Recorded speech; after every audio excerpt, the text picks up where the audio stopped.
भारतीय test team को जनूबी अफ्रीका के खिलाफ जारी पहले टेस्ट में शदीद झटका। कप्तान शुभमन गिल गर्दन की तकलीफ का शिकार होकर मैच से बाहर हो गए। कोलकाता के एडन गार्डन में खेले जा रहे इस मैच के दूसरे दिन सिर्फ 4 रन बनाने के बाद गिल को अस्पताल ले जाना पड़ा, जहां इन्हें सर्वाइकल का कॉलर पहनाया गया। भारतीय मीडिया के मुताबिक ये इंजरी जनूबी अफ्रीका स्पिनर साइमन हार्मर की गेंद पर स्वीप शॉट खेलने की कोशिश में हुई, जिससे गर्दन में शदीद खिंचाव पैदा हुआ। इब्तिदाई चेकअप के बाद इनकी हालत तशवीशनाक बताई गई और शाम को इन्हें अस्पताल मुंतकिल कर दिया गया। बीसीसीआई ने तस्दीक की कि गिल को गर्दन की स्पाज़म हुई और वो फिलहाल डॉक्टर्स की निगरानी में है। रिपोर्ट्स के मुताबिक शुभमन गिल अब वुडलैंड अस्पताल के आईसीयू में दाखिल हैं, जहां मजीद स्कैन्स और टेस्ट होंगे। ये वाज़ेह नहीं कि वो सीरीज के बाकी मैचेस खेल सकेंगे या नहीं। मोर्नी और मोर्कल ने कहा कि ये मुमकिन तौर पर नींद की खराबी से हुआ, न कि वर्कलोड से, मगर टीम को इनकी गैर मौजूदगी का सदमा बर्दाश्त करना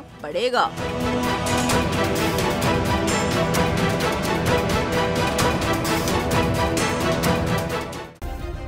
सब्सक्राइब करें और बेल दबाएं ताकि कोई खबर रह न जाए।